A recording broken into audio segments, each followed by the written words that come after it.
Hello friends, स्वागत है आपका फिर से आपके अपने चैनल पर।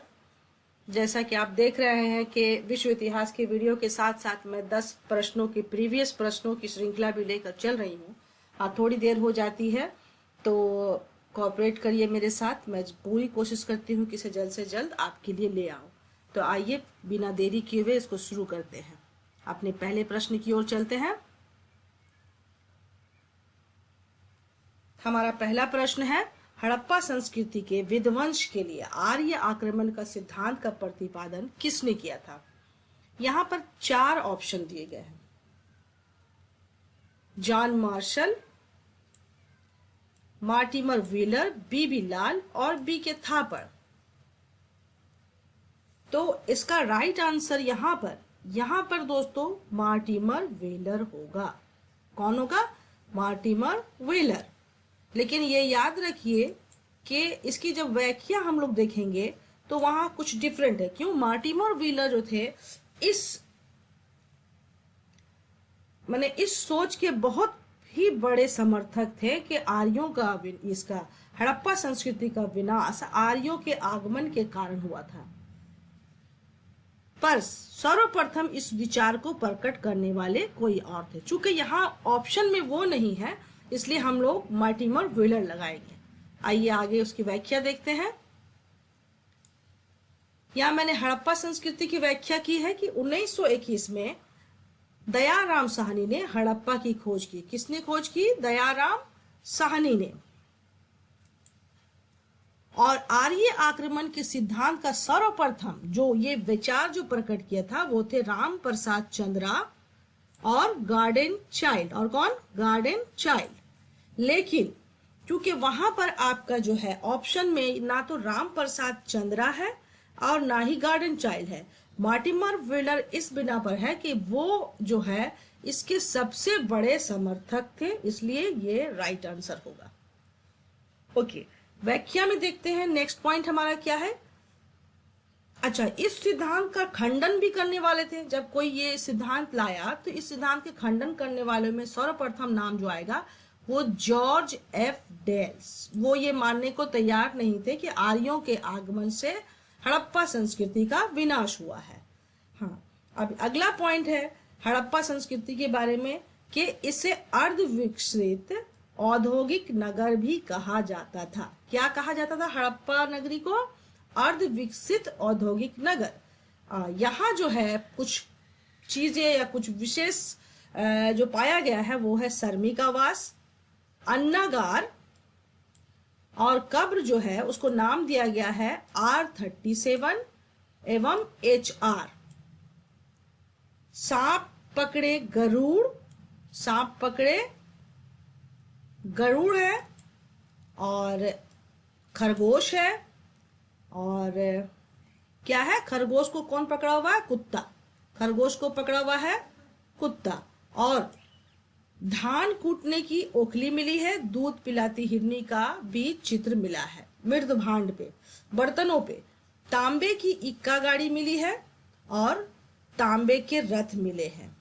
और ये जो तांबे का रथ और इक्का गाड़ी का छोटा प्रमाण मिला है, लेकिन इसका जो है हम लोगों को अभी साक्ष्य प्रमाण सन्नोली के उत्खनन से भी मिला है। और तांबे की ताबीज हड़प्पा से प्राप्त हुई। चलिए नेक्स्ट क्वेश्चन की ओर बढ़ते हैं। प्रश्न नंबर 2 है कि किस पुरास्थल के दुर्ग में 7 अग्निकुंड की प्राप्ति हुई है? कितने? 7 अग्निकुंड की प्राप्ति हुई है। ऑप्शन है हड़प्पा से, मोहनजोदड़ो से, लोथल से, कालीबंगा से। तो इसका राइट आंसर होगा कालीबंगा से। कालीबंगा में अग्निकुंड की प्राप्ति हुई है। आइए इसकी व्याख्या देख लेते हैं। कालीबंगा की खोज 1952 में 1952 में अमलानंद घोष ने की थी।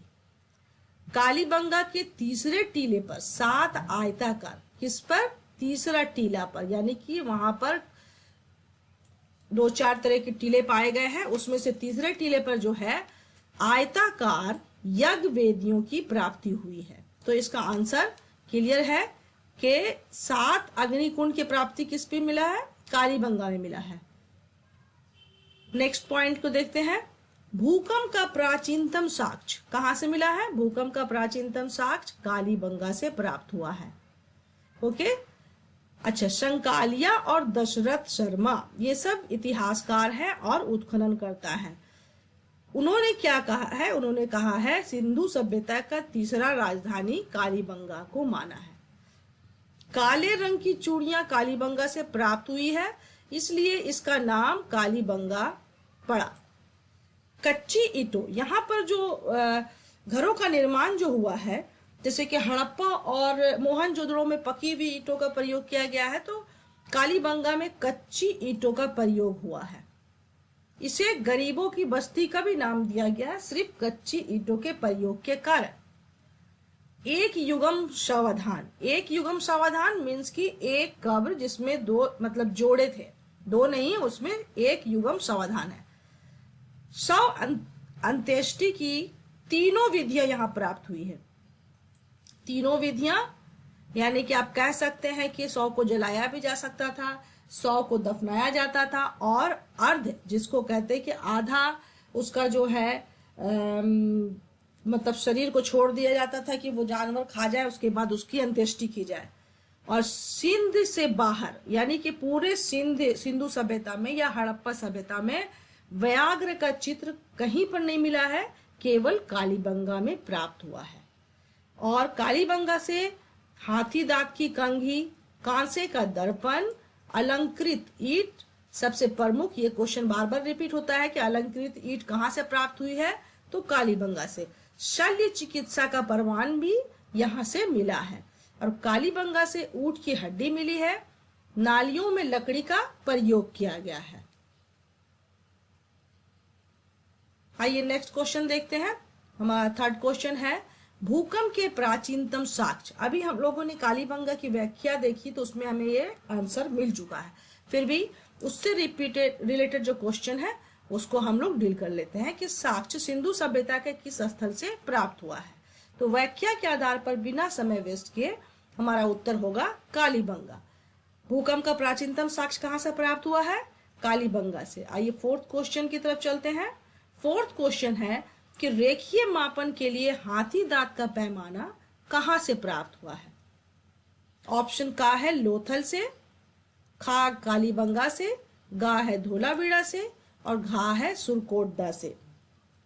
तो 4 नंबर क्वेश्चन का हमारा आंसर होगा लोथल से। रेखीय मापन यानी तराजू की बात हो रही है, ये प्राप्त हुआ है हमारा लोथल से। आइए लोथल की व्याख्या देख लेते हैं।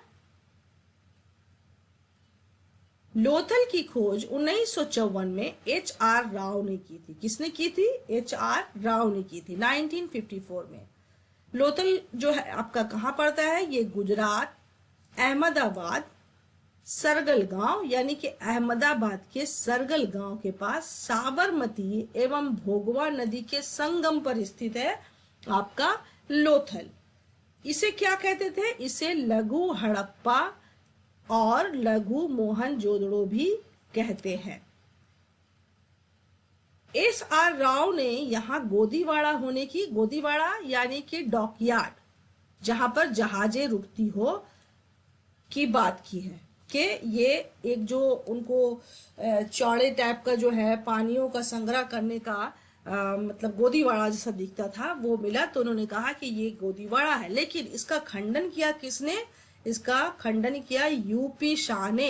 याद रखिएगा कि गोदीवाड़े का जो है समर्थक है कौन? HR राव, और खंडन करने वाले कौन है? यूपी शाह। अब यहाँ से प्राप्त होने वाले विशेष चीजों को देख लेते हैं। यहाँ से क्या मिली है? लोथल से मिली आपकी फारस की मुहर, मिस्र की मम्मी। तो इन सब चीजों से साफ पता चलता है कि भारतीयों का बाहरी दुनिया से भी व्यापार संबंध था। और पूरा के पूरा हाथी दांत भी यहाँ प्राप्त हुआ है। हाथी दांत के तराजू प्राप्त हुए हैं। 3 युगम सावधान, कितने? 3 युगम सावधान एवं छिद्र युक्त बालक की खोपड़ी।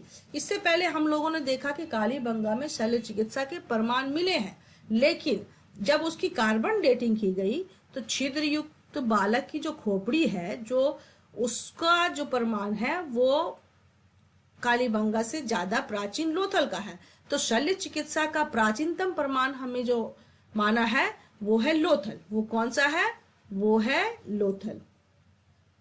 और यहां से विशेष जो प्राप्त हुआ है, बीज बोने का यंत्र है, सुई है, और नाव का मॉडल है, सर्वाधिक बतख का चित्र यहां से प्राप्त हुआ, और हाथी दांत के तराजू प्राप्त हुए हैं। हमारा नेक्स्ट क्वेश्चन है कि 3 युग्मित सावधान सिंधु सभ्यता के किस स्थान से प्राप्त हुआ है? और लोथल की व्याख्या से ये साफ है कि 3 युग्मित सावधान लोथल से प्राप्त हुआ है, तो इसका आंसर भी यही होगा। नेक्स्ट क्वेश्चन है हमारा कि निम्न हड़प्पीय स्थलों में से कहां से मजदूरों के मकान की प्राप्ति हुई है? कहां से मजदूरों के मकान की प्राप्ति हुई है? तो हमारा ऑप्शन है हड़प्पा से, चनहुदाड़ो से, रंगपुर से, रोपड़ से। तो 6 का आंसर हमारा है हड़प्पा से। हड़प्पा की व्याख्या हम लोगों ने देखा है कि श्रमिकों के आवास हड़प्पा से प्राप्त हुए हैं। नेक्स्ट क्वेश्चन है हड़प्पा कालीन किस स्थल में नाली के निर्माण में लकड़ी का प्रयोग किया गया है? नाली के निर्माण में किस चीज का? लकड़ी का प्रयोग किया गया है। तो 7 नंबर का आंसर है, अभी उसकी व्याख्या हम लोगों ने देखी कि कालीबंगा के नालियों में लकड़ी का प्रयोग किया गया है। आइए 8 नंबर की ओर बढ़ते हैं। 8 नंबर क्वेश्चन है कि हड़प्पा कालीन एक मुद्रा पर बाघ से लड़ता हुआ एक व्यक्ति का चित्र अंकित है, तो ये किस पुरा स्थल से प्राप्त हुआ है? बाघ से लड़ता हुआ यानी गिलगिमेश की प्रकृति का एक व्यक्ति का चित्र प्राप्त हुआ है, तो उसका आंसर क्या होगा? तो 8 नंबर में दोस्तों ये ऑलरेडी लग गया है, मोहनजोदड़ो से मिला है। आइए मोहनजोदड़ो की व्याख्या देख लेते हैं। मोहनजोदड़ो कहाँ है? मोहनजोदड़ो सिंध के लड़काना जिले में है। कहाँ है? सिंध के लड़काना जिले में, सिंधु नदी के दाएं तट पर है। कहाँ है? दाएं तट पर। और इसका खोज कब किया गया था? 1922 में रखाल दास बनर्जी के द्वारा। और इसकी जो प्रकृति दिख रही है, जो इसका जो साज सज्जा दिख रहा है, इससे प्रतीत होता है कि ये एक अनुष्ठान नगर था, यानी कि यहाँ पर धार्मिक अनुष्ठानों को पूरा किया जाता होगा, शायद ऐसा मानना है इतिहासकारों का। यहाँ से मिलने वाले विशेष जो चीजें हैं, अच्छा इसके उपनाम क्या है? इसके उपनाम है मृतकों का टीला, स्तूपों का शहर, सिंध का बाग। और जो विशेष चीज प्राप्त हुई है वो है एक श्रृंगी पशु के चित्र वाले 2 चांदी के मोहर, सुमेरियन नाव वाले मोहर। अच्छा, प्राचीनतम मलेरिया रोग का जो प्रमाण मिला है वो मोहनजोदड़ो से प्राप्त हुआ है। और वस्त्र निर्माण का प्राचीनतम साक्ष्य भी मोहनजोदड़ो से ही प्राप्त हुआ है। वाटर प्रूफिंग का प्राचीन प्रमाण मोहनजोदड़ो से प्राप्त हुआ है। और वाटर प्रूफिंग की जो रचनात्मकता है उसको देखकर विश्व के उस समय के समकालीन विश्व के सभी सभ्यताओं में सबसे उत्कृष्ट सभ्यता हड़प्पा, मोहनजोदड़ो या सिंधु सभ्यता को माना जाता है, खास करके इसके वाटर प्रूफिंग या वाटर व्यवस्था या रोडों की व्यवस्था के वजह से। तो एक व्यक्ति 2 बाघों से लड़ता हुआ चित्र भी यहाँ से प्राप्त हुआ है। बड़ी संख्या में कुओं की प्राप्ति हुई है। और कांस्य की नर्तकी की पशु मोहर, कांस्य की नर्तकी की जो पशुपति की मोहर है, कांस्य की नर्तकी प्राप्त हुई और पशुपति की मोहर प्राप्त हुई है। और हाथी का कपाल खंड भी मोहनजोदड़ो से प्राप्त हुआ है। नेक्स्ट क्वेश्चन कि समाधि एच का संबंध किस स्थल से है? समाधि एच और R37 जो हम लोगों ने पढ़ा है कहां से प्राप्त हुआ है? वो हुआ है हड़प्पा। इसकी व्याख्या को अगर आप गौर से देख लेंगे तो बाकी आंसर को डील करने में आपको आसानी होगी।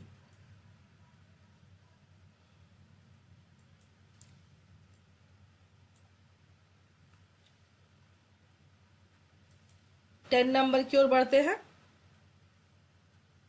सिंधु घाटी में कौन सा पशु शक्ति का प्रतीक था?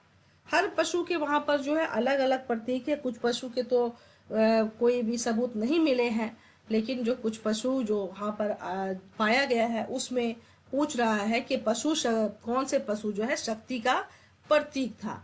तो इसमें जो है वृषभ जो है, वृषभ को शक्ति का प्रतीक माना गया है।